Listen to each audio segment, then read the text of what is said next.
작년 기준으로 귀농한 가구 중에서 5.4%가 역귀농을 했었고요. 최근에는 절반가량이 역귀농을 하고 있는 상황입니다. 귀농에 앞서서 좀 더 철저한 준비가 필요하겠는데요. 연령대에 따라서 귀농의 목적도 달라지고요. 또한 생계형인지 아니면 텃밭의 목적인지 이런 목적에 따라서도 귀농이 달라지기 때문에 자신의 목적이 어떤 분류인지를 좀 더 꼼꼼히 따져보고 그리고 철저한 준비 속에서 귀농을 하는 것이 중요하겠습니다.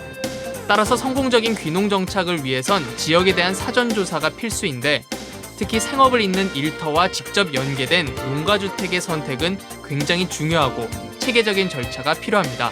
살아야 될 지역과 집을 마련하는 것이 순서인데 각 지역마다 건축 조례가 다르기 때문에 일반적인 것을 가지고서는 섣불리 자기 혼자 판단하지 마시고 꼭 토지를 매입하기 전에 토목설계사무소나 건축사무소를 가서 집을 지을 수 있는지 상담을 하시는 것이 꼭 필요하다고 생각합니다. 농가주택의 경우 대부분 허름하고 빈집인 경우가 많고 또 비어있는 터에 반만 임대하기도 하는데요. 때문에 신축과 리모델링을 두고 선택을 해야 하지만 이전에 비용을 먼저 따져봐야 합니다.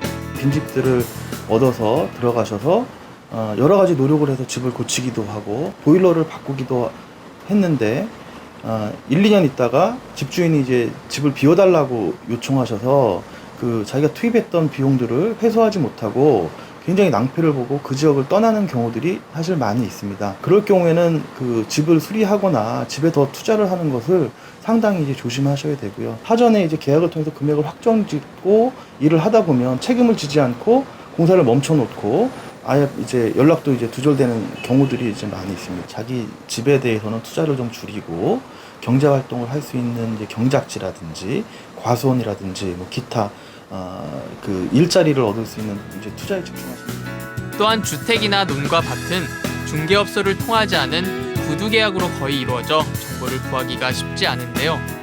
이럴 경우 각 지자체의 귀농지원센터 혹은 구체적인 땅이나 주택에 대해 잘 아는 마을 주민과 상의하는 게 좋습니다. 집에 있어 내부 시설, 또 주변 마을과의 입지관계 여부도 중요한데요.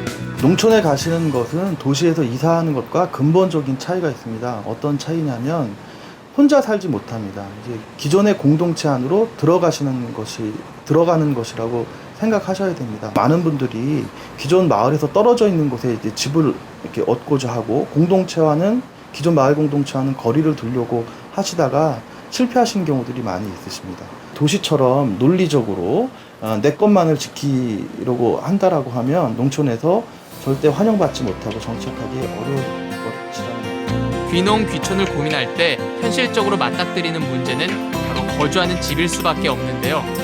진짜 귀농의 첫 농사인 거주 문제, 집을 고르는 현명한 기준이 필요합니다.